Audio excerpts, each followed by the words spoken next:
सुभा प्रेम जी स्वर्गीय और देश के बहुत ही सामाजिक क्षेत्र में जो एक जाना माना नाम रहा है, आदरणीय प्रेम भाई जी की बेटी हैं। सोनभद्र जो उत्तर प्रदेश का एक तरह से जिसमें एक बड़ा क्षेत्र आदिवासी क्षेत्र है, वहां पर बनवासी सेवाश्रम की शुरुआत आज से 50 साल पहले से हुई थी और भी ज्यादा समय वहां बीता। और तब से ग्राम स्वराज अभियान भाई जी ने उसी समय से ग्राम स्वराज अभियान की शुरुआत की थी। लगभग सघन रूप से 200-250 ग्राम पंचायत क्षेत्रों में और लगभग पूरा जो क्षेत्र है 400 ग्राम पंचायतों में उनके काम पूरे सोनभद्र के क्षेत्र में चल रहे हैं। सुभा जी ने उनके बाद उस दायित्व को संभाला। उनकी माँ थी डॉक्टर रागिनी बहन। डॉक्टर प्रेम भाई के बाद डॉक्टर रागिनी बहन ने उस काम को आगे बढ़ाया था और अब कुछ वर्षों से सुभा जी उस काम को आगे बढ़ा रही है। और तीसरी सरकार अभियान जब शुरू हुआ तो शुरुआती दौर से ही वहां से जुड़ा रहा, क्योंकि हम सब प्रेम भाई के ही एक तरह से शिष्य रहे हैं। अपना जो सामाजिक जीवन है उनकी ही प्रेरणा से शुरू किया गया था। और तीसरी सरकार अभियान की भी वहां था और बाद में अभी मिशन समृद्धि के साथ मिलकर के और इंडिया पंचायत फाउंडेशन के साथ मिलकर के वहां पर बाकायदा लगभग 17 ग्राम पंचायतों में और अभी तो कुछ और ग्राम पंचायतें ली जानी है, जहां पिछले 2 सालों से बहुत सघन रूप से ग्राम स्वराज्य के इस अभियान को आगे बढ़ाया जा रहा है। तो सुभा जी के पास प्रैक्टिकल अनुभव है, व्यवहारिक अनुभव है। उनके पास बहुत सारे उदाहरण हैं जो इस समय वो कर रही हैं और पहले भी जो होते रहे हैं, तो वो आपको उस व्यवहारिक अनुभव से परिचित कराएंगी। धन्यवाद। सुभा जी का स्वागत है। जी बिल्कुल स्वागत है। सुभा जी कृपया अपने आप को अनम्यूट कर लें। अनम्यूट की बटन होगी और आपका वीडियो प्लीज ऑन कर लें। नमस्ते सभी को। आप लोगों का बहुत बहुत धन्यवाद कि आपने मुझे इस मंच से आप लोगों के साथ संवाद करने का एक मौका दिया है। अभी मैं प्राण साहब को सुन रही थी और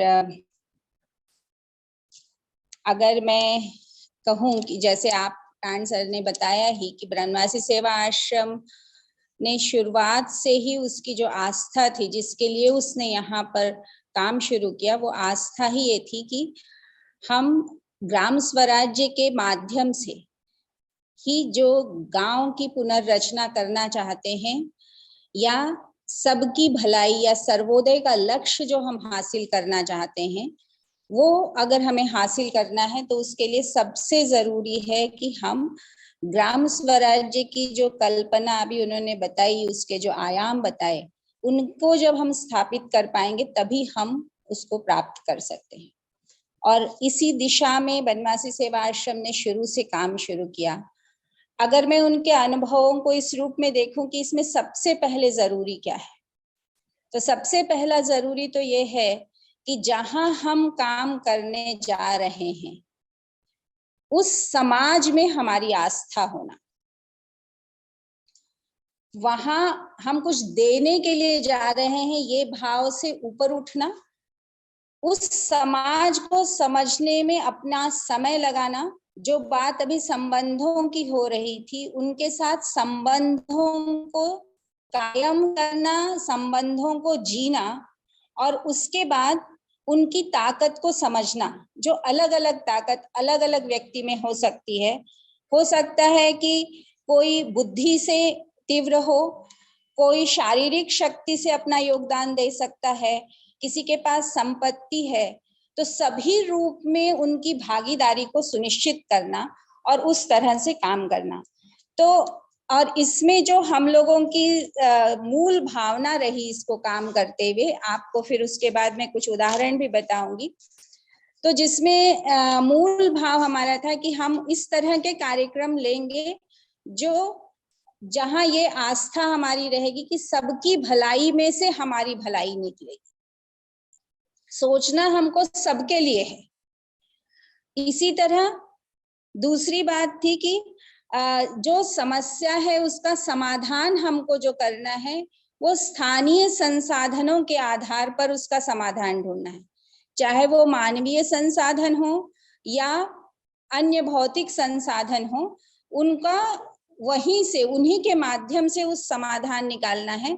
हाँ, जब हम स्थानीयता की बात कर रहे थे तो हमारा ये भी स्पष्टता थी कि ऐसा नहीं है कि हम अपने को पूर्ण मान के स्थानीय स्तर पर चलेंगे। जो देश भर में या जग भर में जो प्रयोग हो रहे हैं उनके साथ स्थानीय लोगों को जुड़ने का मौका देना और साथ में उनके अंदर विश्वास कायम करना कि वो उनके ज्ञान, उनके अनुभवों से सीख सकते हैं, लेकिन रास्ता उनको स्थानीय स्तर पर ढूंढना है। और इस तरह से वैज्ञानिक जो एक समझ है, उसकी समझ के साथ जो सबसे जरूरतमंद लोग हैं उनको प्राथमिकता देकर हम लोगों ने काम करने की शुरुआत की।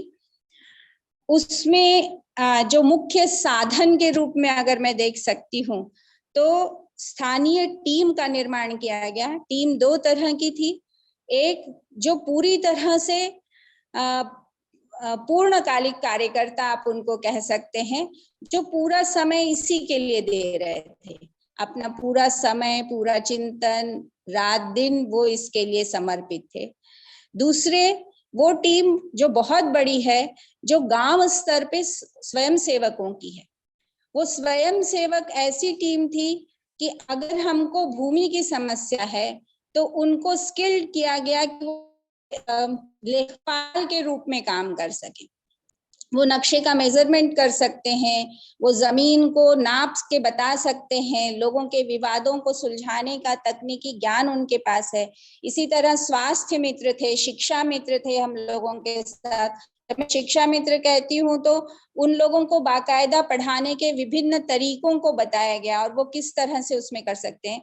तो इस तरह से ग्राम सखियां बनी, जो महिला मुद्दों के बारे में अपनी एक संवैधानिक समझ भी रखती थी और समाज की समझ भी रखती थी। तो उसके साथ मिलके वो कैसे महिला मुद्दों को आगे लेके चलेंगी, कैसे उसको एक नेतृत्व की क्षमता के साथ आगे बढ़ाएंगी, उस दृष्टि से काम हुआ। और इन सब चीजों को करते हुए एक दूसरा साधन जो था है अभी हम लोगों का, कि हम लोगों ने 3 स्तरीय लोगों का संगठन विकसित किया, जिसको हम ग्राम स्वराज्य संगठन कहते हैं, जो गांव स्तर पर है। फिर वो कुछ गांवों के बीच में उसको क्षेत्रीय स्तर पे है, और फिर बनवासी सेवा आश्रम का जितना कार्य क्षेत्र है 400 गांव का, उनके स्तर पर वो संगठन है, जिसका हर साल नवीनीकरण होता है। और आश्रम के कार्य की यह शर्त रही कि जहां पर ये संगठन बनेगा वहीं काम शुरू होगा।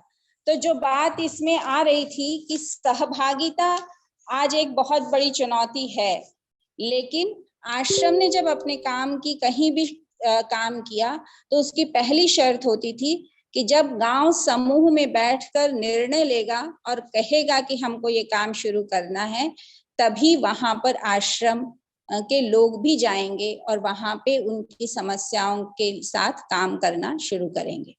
तो ये इस तरह का रहा। अब अगर मैं कुछ उदाहरण देती जाऊं तो उसमें शुरुआत जब हुई तो आश्रम यहाँ पर एक बहुत भयंकर अकाल की स्थिति थी और महामारी भी थी। ये 1956 की बात है।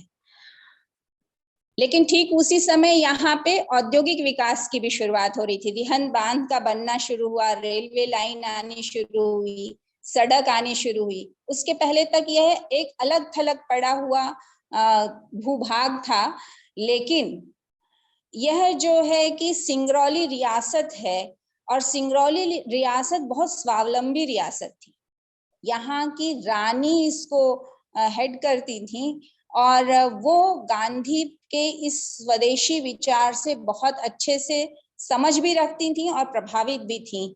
और मैं अगर ये कहूँ कि ये जो समाज था, यहाँ पे लोग जो बुजुर्ग हैं वो बताते रहे हम लोगों के बचपन में कि केवल नमक और केरोसिन ऑयल यही हमको बाहर से लाना पड़ता था। और ये जब मैं कह रही हूँ तो उनको अपना लोहा बनाना भी आता था। यहाँ पे खदान थी, उससे वो एक छोटी सी भट्टी से लोहा बना लेते थे। तो अपने बर्तन से लेके सारी चीजें। ये दोनों ही चीजें इसकी पृष्ठभूमि थी जब आश्रम ने काम करना शुरू किया। लेकिन क्योंकि हम लोगों की शुरुआत होने के पहले रिहन बांधा गया था, तो लोगों के मन में एक असमंजस हो गया था, एक भय का वातावरण था, क्या होने वाला है, हम कैसे जिएंगे। और ऐसे समय में भी यहाँ जब उनको उजड़ना पड़ा और एकदम से तलहटी में रहने वाले लोगों को पहाड़ी पे डाल दिया गया, ऐसी पहाड़ी जो बिल्कुल पथरीली थी, जहां पीने के पानी का साधन भी उनको नहीं था। तो हम समझ सकते हैं कि इंसान अपनी जगह से उजड़ता है और वो भी इतनी एडवर्स सिचुएशन में, तो उसकी मनः स्थिति क्या होगी। तो उस समय सबसे पहला काम जो आश्रम ने किया, संबंध बनाने का। अब ये संबंध बनते कैसे हैं? तो सब पहली बात थी कि हम भी उसी परिस्थिति में रहेंगे जिस परिस्थिति में समाज में लोग रह रहे हैं। हम लोगों का कोई भी यूनिट टाउनशिप में नहीं बना, सारे हमारे जो अपने निवास हैं कार्यकर्ताओं के, वो गांव में ही हैं, घर भी गांव की तरह के ही हैं, उनके साथ रहना शुरू किया और उनका विश्वास भी उसमें से कायम हुआ, सहजता भी उनकी बढ़ती है कि वो सहज होते हैं हमारे साथ अपनी बातें शेयर करने के लिए। और उस समय फिर बहुत तरह से काम हुए। उसके बाद 1966 में यहाँ फिर से अकाल की स्थिति हुई। तो मैं अगर कहूँ कि किस तरह से काम शुरुआत हुई, तो जब आश्रम ने काम करना शुरू किया, यहाँ पर बंधक जमीन और बंधक लोग थे। अब हम लोगों की आस्था अहिंसा में है।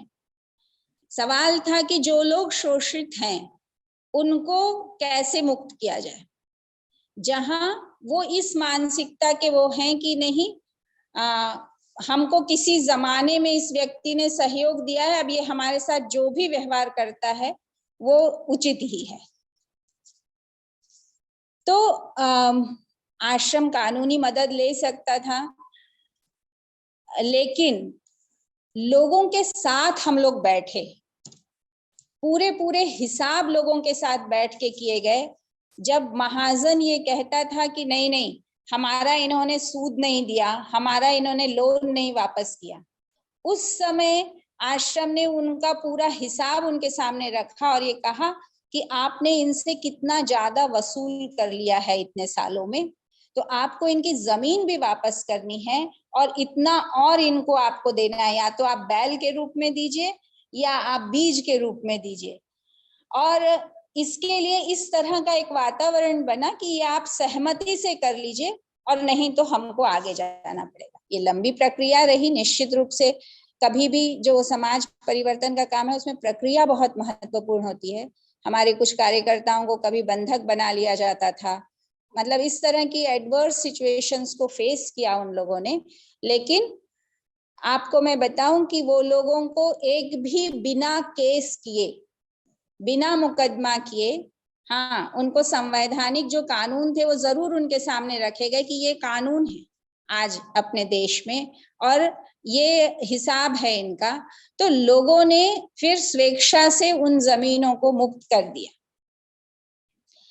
और आश्रम ने जब इनके साथ काम शुरू किया तो जो संबंधों की बात फिर आती है, जब हम सर्वोदय की बात करते हैं, हमको सबके साथ काम करना है।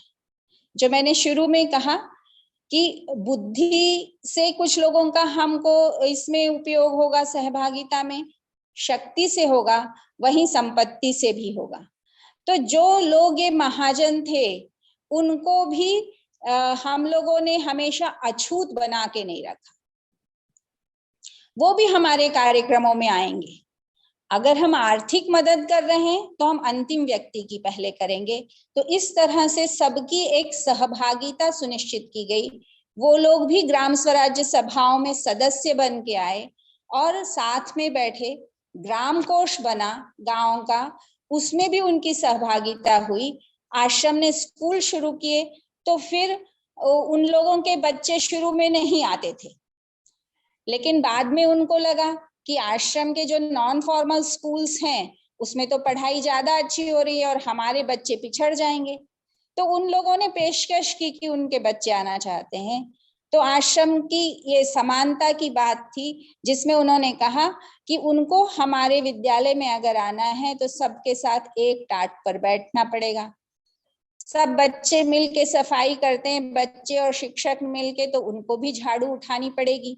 और इस तरह से वो हुआ, तो सब बच्चे और विद्यार्थी एक उस पर आए।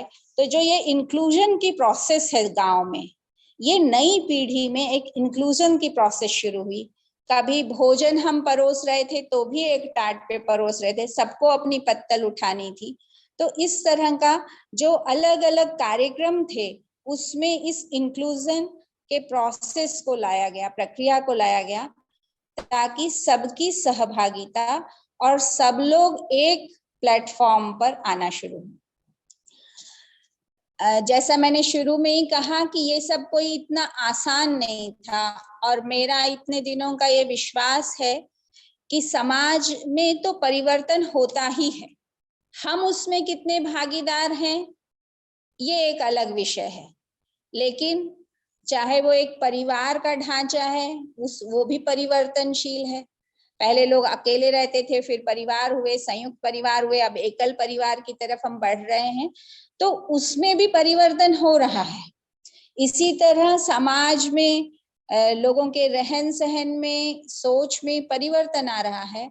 लेकिन उस परिवर्तन में जिनका वो समाज है, उनकी भागीदारी कितनी है, उनकी सोच कितनी है, ये सुनिश्चित करने के लिए जो ये ग्राम स्वराज्य सभाओं का संगठन बनाया गया, वो तय हुआ, और वहां से कार्यक्रम आश्रम के निकल के आते थे। और आज भी हम जो अपने प्रमुख कार्यक्रम लेते हैं, वहां से निकल के वो कार्यक्रम आते हैं। तो इसमें अगर मैं मोटा मोटा कहूं कि जो कार्यक्रम हुए, पानी को लेके काम किया आश्रम ने, लोगों के हकों को लेके काम किया आश्रम ने, स्वास्थ्य को लेके किया, शिक्षा को लेके काम किया। अब इसी तरह की अगर मैं बात कहूं और एक प्रक्रिया भी चलाई गई। हम लोगों ने यहाँ पर जब ये सरकार की आवाज उठाना था कि यहाँ पे स्कूल्स नहीं है, तो एक तो बात है कि हम ऐसे ही कह दें कि स्कूल नहीं है, लेकिन आश्रम ने पूरा इसका एक सर्वे किया, और जब वो सरकार में दिया तो सरकार ने कहा कि नहीं, वहां तो स्कूल हैं। तो फिर वो सूची लाई गई कि कौन से स्कूल हैं, कहाँ पर वो स्थित हैं। तो देखा ये गया कि स्कूल तो हैं, लेकिन किसी गांव के नाम से किसी दूसरे जगह पे, जो सड़क के किनारे, वहां वो स्कूल चल रहे हैं, उसमें शिक्षक नहीं है। तो जब समाज की भागीदारी सुनिश्चित करना था, तो तय ये किया गया कि समाज अपनी तरफ से एक शिक्षक रखेगा जो नियमित उस स्कूल को चलाएगा, और बच्चे भी नियमित आएंगे। क्योंकि वहां पे एक खिंचाव था कि शिक्षक कहता था बच्चे आते ही नहीं तो हम रह के क्या करें, और समाज कहता था कि शिक्षक रहते ही नहीं तो बच्चों को आदत ही नहीं है। तो इस तरह से शिक्षा मित्र रखने की जब शुरुआत की गई, वो शिक्षा मित्र शिक्षकों की हाजिरी भी रखने लगे। हर चीज हम लोग तो नहीं बता रहे थे क्या करना है, कहीं कहीं उन्होंने हाजिरी रखी, कहीं कहीं उन्होंने कहा कि आप जिस दिन नहीं रहते उस दिन हम आपको सिग्नेचर नहीं करने देंगे। तो इस तरह से वो काम शुरू हुआ। इससे बच्चों में एक शिक्षा के प्रति नियमितता भी आई, शिक्षक के ऊपर नैतिक दबाव भी बनने लगा कि उसको वहां पे रहना है, उसकी नियमितता बढ़ी। और फिर सरकार के साथ जो एडवोकेसी हुई, जो पूरे तथ्य रखे गए, उसके आधार पर फिर ये गांव में स्कूल आने लगे। तो मैं इसमें से ये बताना चाहती हूँ कि जब आश्रम की कार्य पद्धति में एक दूसरी बात ये रही कि जो भी हमारी स्थिति है उसका पूर्ण अध्ययन करना, और सरकार के साथ भी एक संवाद स्थापित करना, और उनके सामने खुद ही सॉल्यूशन भी रखना कि हमारी जो स्थानीय परिस्थिति है उसमें उसका क्या सॉल्यूशन हो सकता है। एक मैं बहुत अच्छा उदाहरण इसी का दे सकती हूँ, और भी जो आज कानूनी दृष्टि से लोगों को पढ़ाया भी जाता है। यहाँ पर जो जमीनें थी वो लोगों के नाम पर नहीं थी। और जब आश्रम ने आर्थिक विकास के कार्यक्रम लेना शुरू किया तो कुछ मॉडल्स तो क्रिएट हो गए, लेकिन अगर बहुत विस्तार से उसको करना था तो उसके लिए बैंकों से ऋण दिलाना था। तो उनके पास कोई कागज नहीं थे कि वो कह सकें कि हाँ हम इसके भूमिधर हैं और इसलिए हमको डीजल पंप के लिए कर्जा मिल सकता है, बैल के लिए कर्जा मिल सकता है। तो लैंड रिकॉर्ड सेटलमेंट के लिए एक मूवमेंट हुआ, उसके लिए एक पूरा अध्ययन ये जो संगठन था उसने किया और PIL 1982 में दाखिल हुई। लेकिन वहां सिर्फ ये मांग नहीं की गई कि हमारा सर्वे किया जाए, वहां पूरा ये डिमांड दिया गया कि कुल कितने किसान हैं, कितने डिस्प्यूट्स निर्माण होंगे और इसके लिए क्या व्यवस्था चाहिए, तब सही सर्वे हो सकता है। तो पूरा उसका गणित हम लोगों ने रखा कि इतने लैंड रिकॉर्ड्स हैं, 5 लाख एकड़ जमीन की सवाल है, तो उसके लिए कितने सर्वेयर्स की टीम चाहिए, कितने नायब तहसीलदार चाहिए, डिस्ट्रिक्ट कोर्ट्स भी गांव तक लगी। ये तय हुआ कि एक डिस्ट्रिक्ट कोर्ट इनका फैसला ही नहीं कर पाएगी, एक RO निर्णय ही नहीं ले पाएगा, इतनी बड़ी प्रक्रिया है। तो मोबाइल कोर्ट्स बने और वो मोबाइल कोर्ट एक तरफ सरकारी प्रक्रिया जब चालू हुई, इसके लिए आश्रम को लड़ाई भी लड़नी पड़ी। कोर्ट ने तो निर्णय दे दिया, सरकार की समझ में नहीं आ रहा था कि इसकी शुरुआत कैसे हो, तो कोर्ट के निर्णय को इम्प्लीमेंट करने के लिए चक्का जाम भी किया गया। लेकिन तय ये था कि हम हिंसक नहीं होंगे। पूरी PSC ने लोगों को इतनी बुरी तरह पीटा, बहुत बुरी तरह मारा गया, लेकिन किसी ने एक पत्थर भी उठा के नहीं फेंका।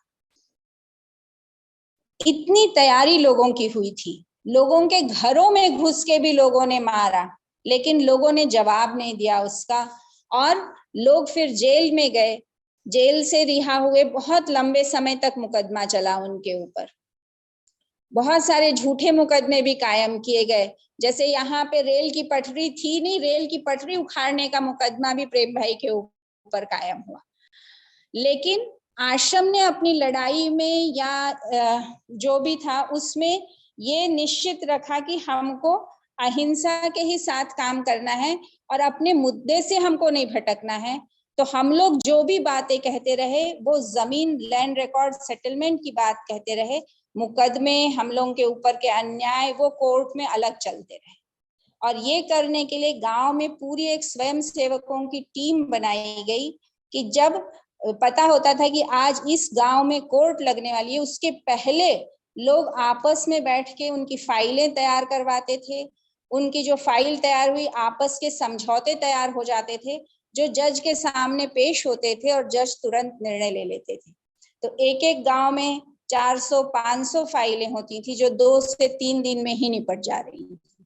तो इस तरह से पूरे इस कार्यक्रम में एक सहभागिता और स्थानीय संसाधनों के सशक्तिकरण की बात रही, ऐसा मुझे लगता है। और साथ में फिर जो है मैं कहूंगी कि ये करते हुए, जैसा अभी आपने बताया कि हम ये कर रहे थे लगातार, लेकिन आज हमने ये सोचा कि ये जो हमारा ग्राम स्वराज्य संगठन है, जहाँ लोग श्रम से भी काम कर रहे हैं, उसको अब पंचायतों का जो संस्थागत ढांचा एक प्राप्त हुआ है, जो संवैधानिक ढांचा हमें प्राप्त हुआ है, उसके साथ इसको जोड़ा जाए ताकि इसमें एक स्थायित्व आए, और उसको लेके हम काम कर रहे हैं। इसमें हमारी जो 2 सालों में पिछले सतत जब हम उसमें काम कर रहे हैं, तो जो सफलता है मुख्य रूप से कि हमने लोगों की भागीदारी बढ़ाने के लिए वार्ड सभाओं का आयोजन शुरू किया है। जबकि उत्तर प्रदेश के कानून में वार्ड सभा नहीं अस्तित्व में है, लेकिन वार्ड सभाएं हो रही हैं। सदस्यों की भागीदारी बहुत बढ़ी है। ग्राम पंचायत की बैठकों में सदस्य जाते ही नहीं थे, उनको तो लगता था कि सिर्फ हमको क्या मिलेगा। तो अभी उनको अपनी उनका जिम्मेदारी है उसका एहसास हो रहा है, और ग्राम पंचायत की जो मासिक बैठक है उसमें 80% तक सदस्यों की उपस्थिति हो रही है। लेकिन ये करते हुए भी मुझे लगता है कि कहीं ना कहीं अभी भी लोग जो खुद से होके काम कर रहे हैं। जैसे अभी हमारे यहाँ इस वर्ष पिछले 6 सालों से टूटी हुई एक बंधी को 80 लोगों ने 3 दिन में श्रम करके पूरा बना लिया। वो 3 साल से केवल मांग कर रहे थे कि प्रधान जी की योजना में उसको शामिल हो जाए, मनरेगा की योजना में शामिल हो जाए, वो नहीं हो पा रहा था। पर इस बार उन्होंने कहा कि नहीं, हम पानी के पहले इसको बना डालेंगे।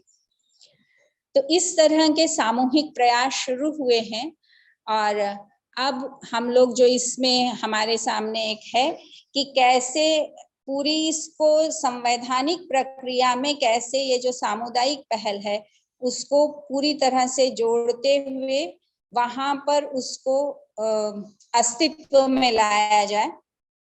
और इसके लिए पिछले 1 साल से प्रक्रिया चल रही थी कि हम ग्राम विकास की योजना कैसे बनाएंगे। और अभी पिछले महीने सितंबर में ग्राम प्रधान खुद 5 ग्राम पंचायतों, जो 17 ग्राम पंचायतें आपने कही, उसमें से 5 ग्राम प्रधानों ने आगे आके कहा है और वो खुद वार्ड सभाएं आयोजित कर रहे हैं। हर वार्ड सभा में वो जा रहे हैं, जब वार्ड सदस्य उसको आयोजित करता है वहां से वो समस्याओं का चिन्हीकरण कर रहे हैं। और अब दूसरी फेज में हम लोग जा रहे हैं, जब जो ये निकल के आए हैं विषय लोगों की तरफ से, उनका संकलन कैसे ग्राम सभा के स्तर पे किया जाए और कैसे ग्राम सभा में भी सबकी भागीदारी हो। पर इसमें अभी मैं कहूंगी कि भागीदारी तो बढ़ी है, लेकिन पंचायत के नाम पर लोगों के मन में अभी भी, क्योंकि सरकारी योजनाएं इतनी ज्यादा ग्राम पंचायतों के माध्यम से आती हैं कि उन लोगों का मस्तिष्क ग्राम पंचायत कहते ही वो सरकारी योजनाएं और सरकार से अपेक्षाओं में उलझ जाता है। ये जो वो सामुदायिक काम करते हैं इसको ये मान लेते हैं कि ये तो हमारा काम है। तो ये दोनों का जोड़ कैसे वहां पे हो, इसके लिए हमको और आगे प्रयास करने हैं। मुझे लगता है कि मैंने काफी लंबा बोला है, तो मैं अपनी बात यहाँ पूरी करती हूँ, क्योंकि एक बहुत लंबी प्रक्रिया रही है। अगर इस पर और विस्तार से चीजों को कहना है तो और अधिक समय लग जाएगा। पर अगर आप में से किसी को कुछ बताना हो या पूछना हो तो मैं उसकी जवाब। धन्यवाद। धन्यवाद सुभा जी, आपने अपने जो आपके अनुभव हैं उनको आपने शेयर किया और बनवासी सेवा आश्रम के माध्यम से जो आपने अभी तक कार्य किए हुए हैं, महात्मा गांधी जी के जो आइडियोलॉजी थी उसको फॉलो करते हुए इतनी दिक्कतों के साथ भी आप लोगों ने जो आपके पूरे संगठन ने काम किए हैं वो काबिले तारीफ है। और प्रश्न तो भी होंगे क्योंकि हैंड रेज भी दिख रहे हैं, लेकिन हम थोड़ा सा बाद में प्रश्न में आते हैं और आप लोग जुड़े रहिए। हमारे बीच में माननीय श्री राहुल सिंह जी मध्य प्रदेश राज्य सूचना आयुक्त हैं, श्री आत्मदेव जी मध्य प्रदेश के पूर्व सूचना आयुक्त हैं, जुड़े हुए हैं। तो इस विषय पर राहुल सिंह जी को मैं पहले आमंत्रित करता हूं कि वह अपने विचार रखें। और उन्होंने सूचना आयुक्त रहते हुए कई ऐसे महत्वपूर्ण निर्णय दिए हैं जिससे कहीं ना कहीं ग्राम पंचायतों की जो व्यवस्था है, जो पारदर्शी व्यवस्था है, उसको एक आधार मिला है। और आगे का उनका इस विषय में क्या प्लान रहेगा, क्या कुछ और इसमें किया जाना है, वो सब विषय पर। सर, स्वागत है आपका। धन्यवाद शिवानंद जी। अभी हमने सुश्री शुभा प्रिंस जी को सुना, काफी विस्तार से उन्होंने बताया कि किस तरह से ग्राम स्वराज की अवधारणा जो है वो जमीनी हकीकत में तब्दील करने के लिए उनकी टीम और वे स्वयं प्रयासरत हैं। सबसे ज्यादा जब सूचना आयोग की बात आती है और पारदर्शिता की बात आती है तो सबसे ज्यादा जो हमारे सामने आरटीआई एप्लीकेशंस आती हैं वो ग्रामीण परिवेश से आती है और वो पंचायत विभाग की आरटीआई आवेदन आती है। उसमें लोग ये अक्सर ये जानना चाहते हैं कि उनके गांव में फला सड़क, फला नहर का निर्माण कब हुआ, कैसे हुआ, और उनकी शिकायत यही होती है कि पारदर्शिता नहीं है।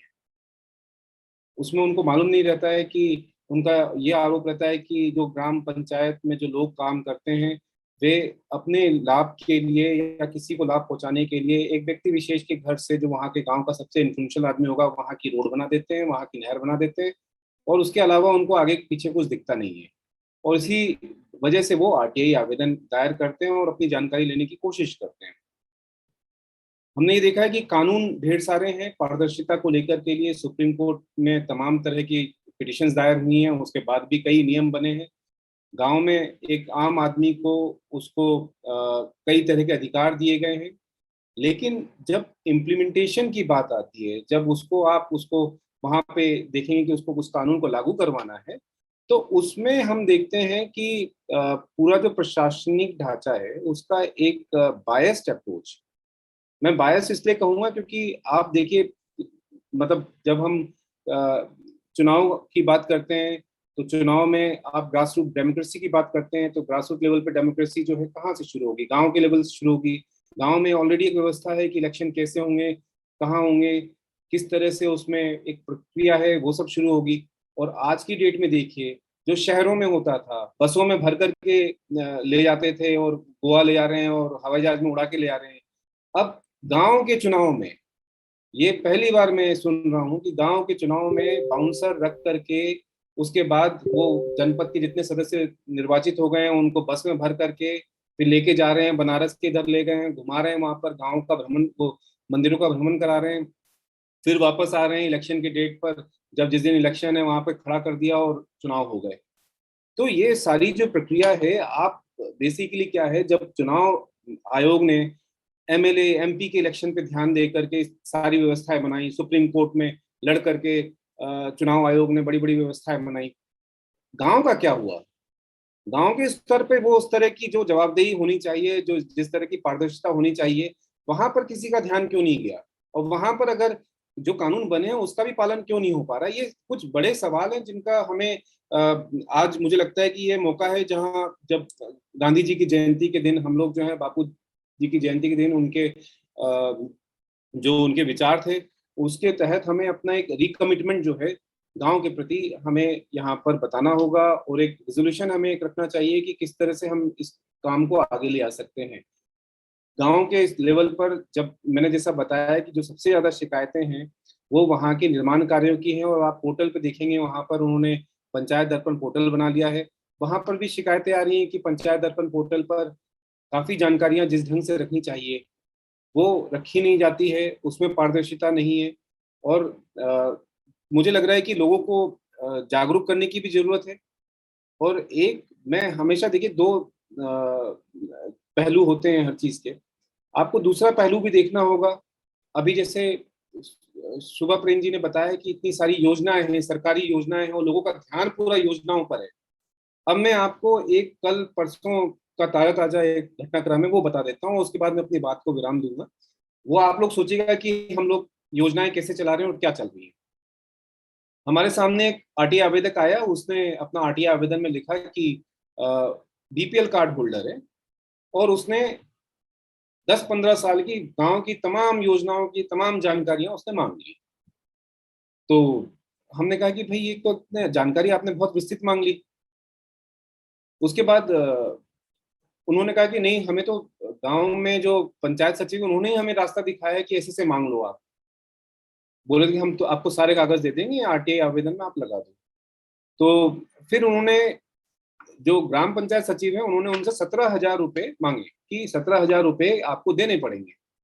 अब आप सबको मालूम है कि बीपीएल कार्ड होल्डर को भारत शासन का, इसमें जो सरकार का कानून है, आरटीआई कानून है, उसमें बीपीएल कार्ड होल्डर को पैसे नहीं लगते हैं, कोई फीस नहीं देनी होती है।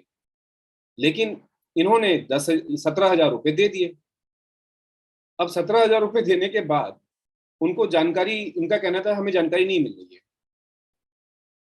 जो पंचायत के कर्मी, उनका कहना है कि जानकारी 6,000 पन्नों की जानकारी बन के तैयार पड़ी हुई है, वो ले जाएं। उसके लिए उन्हें पत्र भी जारी किए और ये ले नहीं रहे। हमारे सामने जब मैटर आया तो हमने उनसे पूछा कि ये 17,000 जो पन्नों की जानकारी है, ये तो काफी ज्यादा, 17,000 रुपए की जानकारी है, ये तो गलत लिया गया आपसे, तो हम आपका पैसा वापस करवा देते हैं, क्योंकि कानूनन हम गलत डिसीजन नहीं ले सकते हैं। हम किसी बीपीएल कार्ड होल्डर से पैसा नहीं ले सकते हैं। तो हमने कहा कि हम इसमें आपका पैसा वापस करवा देते हैं, कंपनसेशन आपको दिलवा देते हैं 17,000 रुपए का, और जो ये जानकारी है वो जानकारी आप निरीक्षण कर लीजिए। निरीक्षण करने के बाद, क्योंकि मध्य प्रदेश शासन में नियम है कि आप 50 पन्नों तक की जानकारी सीमित करेंगे, हमने कहा कि आप जानकारी अपना उसमें 50 पन्नों की जानकारी आप ले लीजिए। वो जो बीपीएल कार्ड होल्डर हैं उन्होंने कहा कि पैसा आप हमारा वापस मत लीजिए, हम लिख करके देने को तैयार हैं कि हम पैसा दे करके ये जानकारी लेना चाहते हैं, 17,000 रुपये हम दे करके लेना चाहते हैं जानकारी, और हम अपना जो बीपीएल कार्ड का जो राइट है, राइट टू इंफॉर्मेशन एक्ट के तहत, उसको हम अपना इस पर्टिकुलर प्रकरण में हम उसको छोड़ना चाहते हैं। तो अब आप ये देख लीजिए, ये जो तमाम तरह की जो दिक्कतें आ रही हैं, व्यवहारिक जो एक प्रॉब्लम है, गांव में इतने सारे हमने योजनाएं लागू की हुई हैं, तो उसके पीछे हमें दूसरा पहलू भी देखना होगा और उस पर भी विचार करना चाहिए, क्योंकि जब तक पूरी पारदर्शी व्यवस्था के साथ हम इसमें आगे नहीं बढ़ेंगे, तब तक हम जो जो जो बातें हम करते हैं गांधी जयंती के दिन, या ऐसे कई ओकेजन्स आते हैं, ग्राम स्वराज की बात करते हैं, वो कभी अपने रूप में, जिस रूप में हम देखना चाहते हैं, साकार होना देखना चाहते हैं, उसमें कभी वो आ नहीं पाएगी।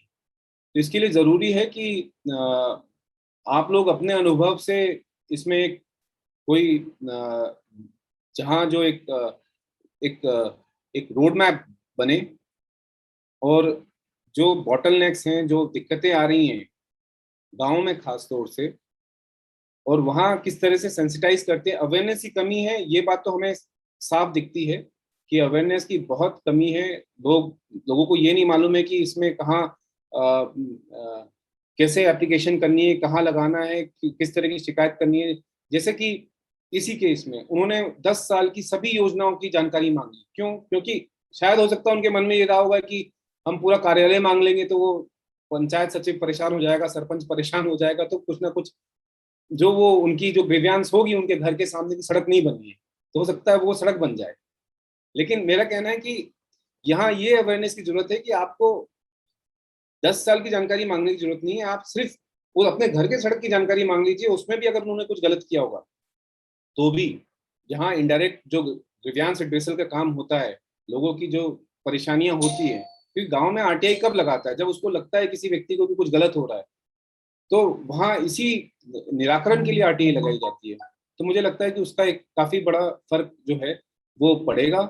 और यही मैं कहना चाहता हूँ कि आज जो मैंने बताया कि किस तरह से एक जमीनी हकीकत हमें देखते हुए आगे की रूपरेखा तय करनी चाहिए, और ग्राम स्वराज, ग्राम सभा और पंचायती राज में किस तरह से पारदर्शिता और बढ़े, और उसमें हम लोग कैसे उसमें कंट्रीब्यूट कर सकते हैं, उस पर विचार करते हुए हमें आगे बढ़ना होगा। धन्यवाद सर, बहुत बहुत धन्यवाद आपका। और कार्यक्रम में आगे बढ़ते हैं। हमारे बीच